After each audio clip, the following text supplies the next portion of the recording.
I think the whole idea of data integrity is very crucial and should be central to pretty much every business. And it's not just the data that we input, but it's thinking about the output, right?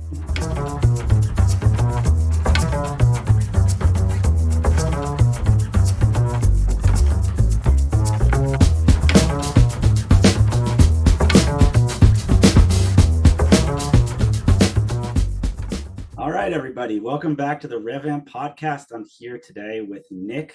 I'm really excited to hear more about his story and his insights. So why don't we go ahead and go ahead and introduce yourself for the folks at home, Nick.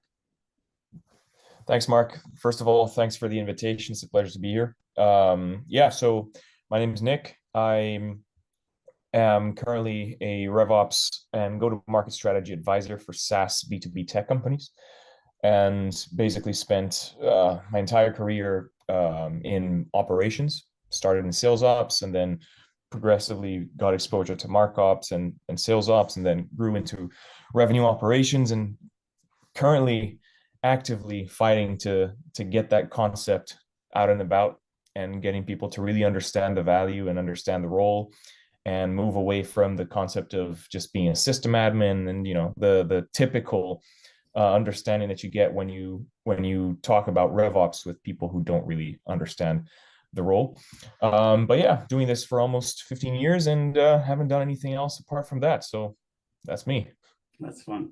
So you've had an opportunity to kind of be in each of the silos, let's say, that make up the RevOps kind of umbrella. Would you say that the responsibilities, challenges, unique things, are they similar across each of those for like marketing ops, sales ops, or are there unique things that for each of those that people might not fully understand? I think they're similar.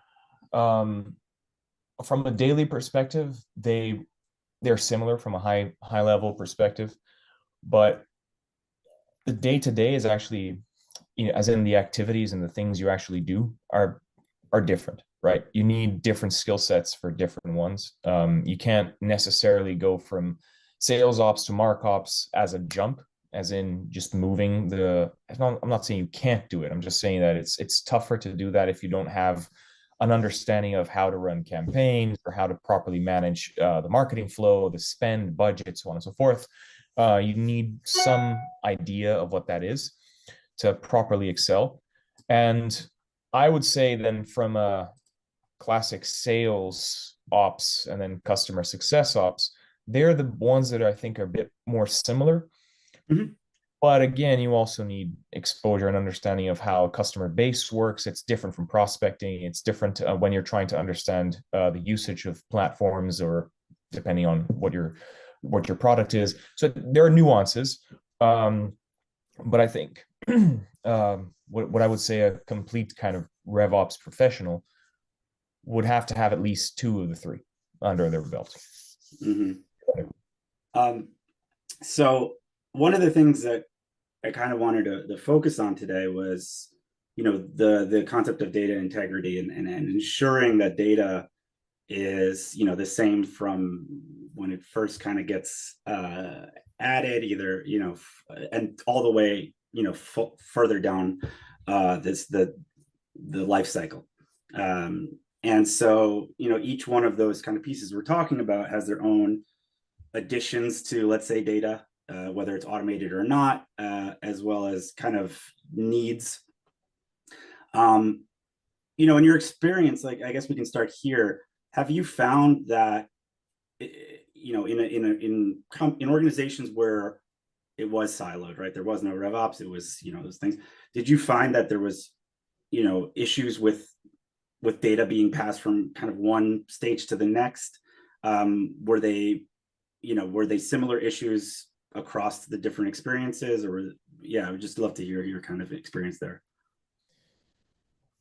I think it's the whole data idea of data, and having the whole single source of truth of one Mm-hmm. having in one system. Um, Single source of truth is is a whole topic in itself, I think. Right. I believe that that should be the North Star, the ideal. Right. Not possible, right? You just don't have that. Even in large organizations with a much more robust data architecture and structure, you don't have that. Even in Salesforce, I had Salesforce, obviously, as a CRM, and business objects and Tableau for data visualization. Even though Tableau is just a data visualization, business objects from SAP did all the territory planning and all the idea of baseline comparisons between regions and territories. So that concept, I think, is good as a in principle, as a theory, but not in practice. It doesn't really exist. But the data integrity as a whole, it really depends on the people using the systems, right? And how it was built and idealized. Because you can have a Ferrari, but go through a bumpy road, you're not going to really do a lot with it, right? Um, and if you don't have a like super, you know, non-effective car, vehicle, whatever, but the road is smooth, it's also you don't feel like you're doing what you could, right? You could be doing a lot more. So I think the idea with data is garbage in, garbage out, and you have to have some level of structure, some level of foundation to be able to do what you really want to do with it. And this, I think, is what companies overlook. The bigger you get, the more data you have, but the more noise you also have, right? Right. So you get big, you can still have a lot of data and structure, but if you don't really know how to harness that, it's also pointless. But the same concept happens in smaller orgs, where there's still a lot of data for the size, but if you don't know what to do with it, it's also pretty useless, right? And if you haven't built a structure to harness that, it's also just thrown in there. So that's why I think the analytics side of the house is the last piece that you need to focus on, Mhm. because you can't analyze data that's wrong. You need to fix the wrong data to then be able to analyze it. So Yeah. yeah, that's my take. Yeah, that reminds me. I think you and I were on a webinar in which we discussed this concept of single source of truth, and I think you took the side that it was an ideal but not a realistic thing. And I think you had your conception was that there was a need to have something like a data lake to kind of act as the repository of all that data and kind of be the centralized distributor to the different systems. Um, what do you think the value of something of maybe for the folks at home, what a data lake is, Good what point. it does, and kind of why it's important in the context of what we're talking about right now? So first, defining what a data lake is from a person who doesn't actually manage or implement data lakes. I'm not in engineering or anything like that, but Right. it's essentially a place where you store data in a single unified format, Right. or as much as possible. So when you're trying to export data from a specific CRM, or you have Excel, CSV, there are all these formats. And depending on where you put that format in, it gets read in a different way and visualized in a different way, so on and so forth. The idea of the data lake is to streamline that, well, data in a format that is as close to interpretable as possible for multiple systems. And the data lake usually connects multiple different systems coming from multiple different places, whilst a Salesforce doesn't necessarily out of the box, or a customer success platform doesn't, CPQ doesn't, so on and so forth, right? It doesn't necessarily matter. But the idea of having the centralized data lake means that you can plug everything in. It puts all the data there. It puts it into a query that is interpretable across the board. And then you have a much easier way of harnessing that data and reading it. So much more complex than that, for sure. But that the general idea is to have one centralized place. And if you remove that piece of the puzzle from the puzzle, you then have systems that are not necessarily pointing anywhere, And if they are pointing towards each other, they cannot really read the data. Is instead of doing this, you're doing this kind of thing. It sometimes might read, but it doesn't all the time. And you get issues with integrations, you get issues with data being imported in different formats or incorrect formats, so on and so forth. But that's the general idea. Yeah, so I guess to visualize, it's kind of like the difference between like a web and a hub and spoke type of thing. Whereas the central, yeah, the data lake would be the middle of the hub and spoke, and a web are just kind of interconnected tools that all we're meant to kind of be independent systems, maybe have some information coming in, but never meant to kind of do this normalization where it created let's say something like a unified record across all these different tools, because that's a very big challenge. Yeah. And I think that talking about this idea of data integrity and ensuring that data is correct, I think anybody here that's ever interacted with a CRM, let's say, or that has at least one integration, has come across this. You get duplicates. It's spelled one way in one record, spelled another way, another record on, in your marketing tool. The domain is different or something, and it creates, if you're a smaller company, managing these things manually, not so hard. But as records multiply, this becomes a massive challenge. And when I at a previous job, I had a colleague. He was the VP of revenue at a relatively large SaaS business, subscription based business. And he said his number one focus, his number one goal in his role was data integrity. And because of the type of subscription models they had, not only was it important for him and revenue recognition and ensuring that, the deal they signed was the same information that, finance was looking at and then reporting on, but it was also for cross-selling and upselling opportunities, because of usage and being able to ensure that, they were, all that data was kind of correctly assigned. And I thought that was a really interesting note, because the concept of revenue recognition, and I don't know if this is necessarily in your wheelhouse or how much you think about it or anything like that, but it becomes a big problem if you're charging someone, billing somebody, recognizing revenue, and then having to go back and realize, actually, no, that's not correct. We have to kind of scrub that, and it makes a lot of issues, and it not only affects your credibility, but you have issues with all sorts of legal and accounting issues. So do you see, have you come across that as a problem in the past? Have you kind of interacted with issues regarding that? Yeah, I think the whole idea of data integrity is very crucial and should be central to pretty much every business. And it's not just the data that we input, but it's thinking about the output, right? What Mm-hmm. we get from it. Because sure, the reps can, or anybody can fill in this and that from a deal perspective to be able to close your deal. But the moment that they flip the switch and start seeing that as a piece to something bigger, right? The opportunity that you first create for the prospect, all the details that you put there as a BDR, and then you move on to the sales rep, then the sales rep can already take that information, if it's correct, assuming everything's correct, and already act on it and understand the deal a bit more. And then moving on to the customer success managers, they can also take that and design scope of works, right? Build enormous customer journeys depending on and customer plans and onboarding plans.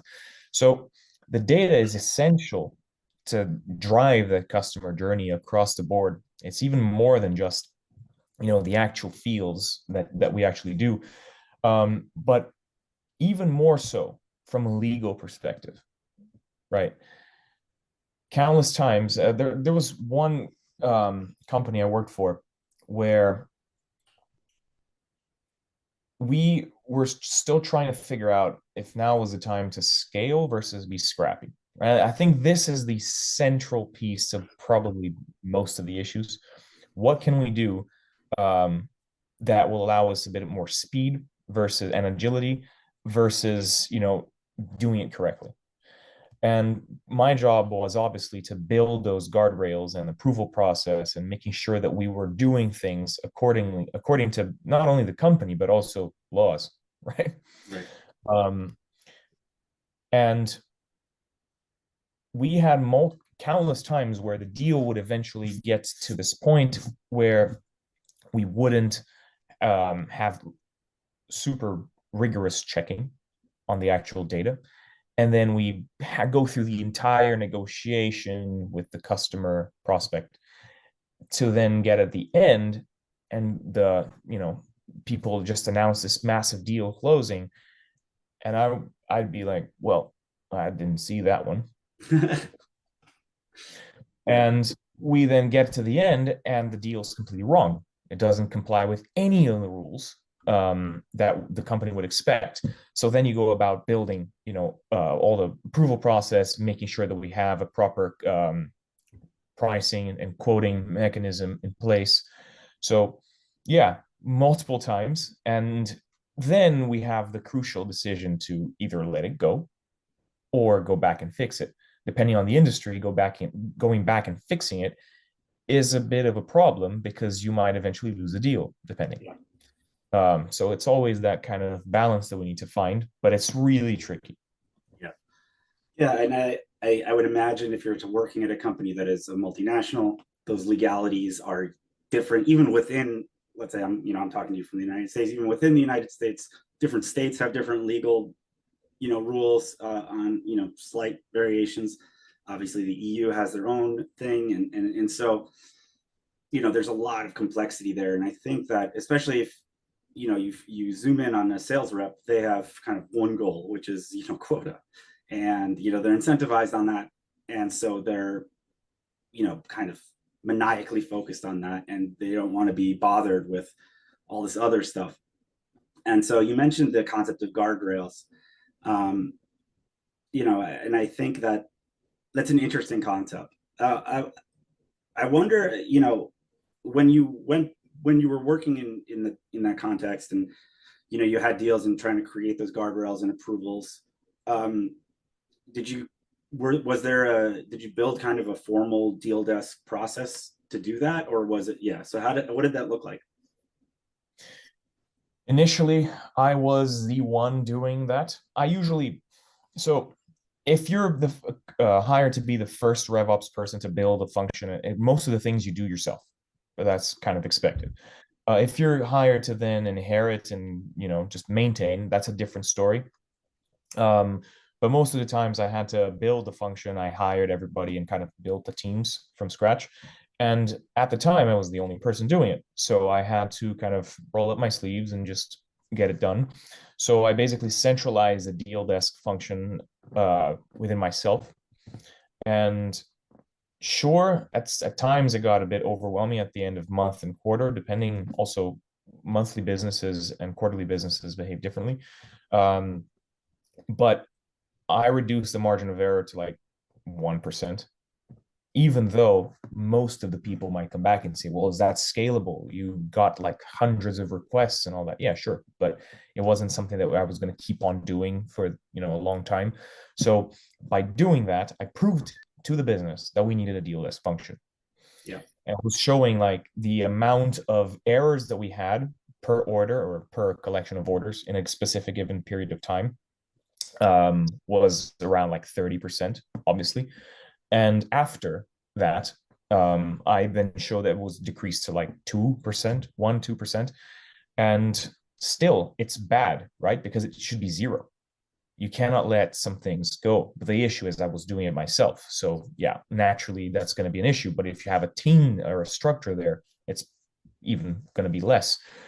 But proving the value to the business made the business, move on quicker to hire a deal desk function. And so they did. And that was the end of that. But it happens quite often. Yeah. Um, yeah, I'm trying to think of where to take this because there's so many different strands to follow here. But you mentioned this tension between like moving fast and being able to, and then, as you said, do it right.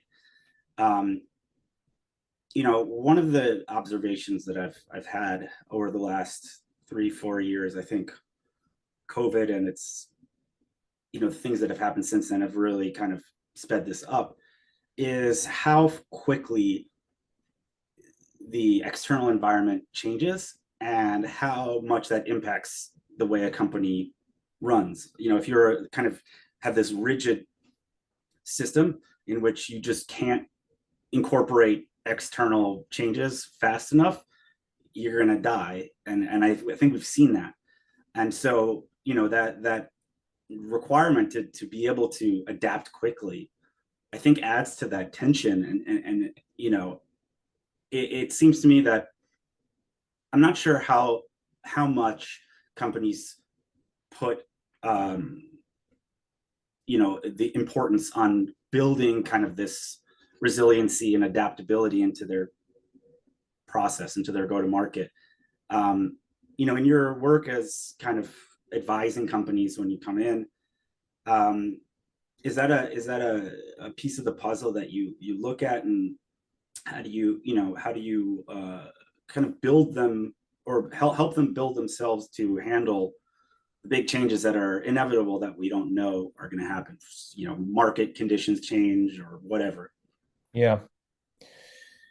That's interesting because most of the companies I worked with in the past had initially no clue of what RevOps was. They knew that operations existed, but they didn't really know how that was supposed to be shaped. So it's tricky because you don't know what you don't know, right? So you can't go after RevOps or something if you don't know that thing even exists. And most of the companies I worked with had no clue what they were supposed to be doing or what good looked like, Mm-hmm. because they never lived, unless we're talking about non first time founders. So if we're talking about people whom already started companies and then sold these companies or IPO'd and then left and something else, that's a very different story. We are usually the first team to be hired, RevOps. But in general, they're not thinking that far out ahead, right? Because that's something I was talking to a friend of mine who's CEO of a company recently.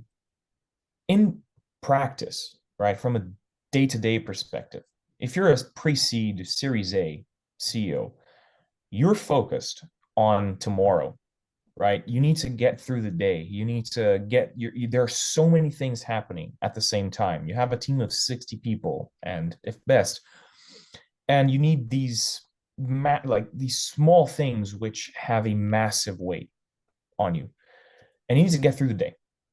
You're not going to stop to think about a year from now or 6 months from now. And you're not really putting a lot of effort and energy into that thought because you need to sell. You need to hire people to build a product. You need to hire people to hire people, HR, and you need to hire people to sell the actual product and services and whatever it is. And that's your priority. You're not thinking about the quote that the person's going to build if there's an approval process. That just doesn't cross your mind. And the moment you start talking to them and going through the processes and the things that you could potentially achieve by having these things, you then see on their faces a aha moment or a light bulbs, a switch. And then is when the conversation takes a very different turn. And it is curious because even though sometimes they know that it's something necessary, they still don't know how to action it, which is why advisory is interesting. So you can give them guidance, not necessarily do it yourself, but giving guidance on what should be your next step. But it's also a personality thing, right? It's the same way that we look at companies that are small versus big. A VP of sales at a massive corporation will probably not 100% work to build a world-class sales organization in a smaller company because they're accustomed to a very different modus operandi, right? It's a very different way of working, and vice versa. right? You're VP of sales at a 30 people company. You're not going to be VP of sales in a massive organization. It just doesn't work. And these personalities need to be taken into consideration when you are scaling, because people behave in different ways. And that is, I think, the primary thing that we need to consider when dealing with operations is, the people. Yeah. So as we kind of round things out, I know that you've been spending more time kind of working with different companies, advising. What are some of the kind of similarities or trends that you've been noticing that maybe some sort of insight into where the future is taking us? Like, are there things that you're seeing across the different accounts you're working with that are similar, that might tell us hey, this is kind of coming down the pike?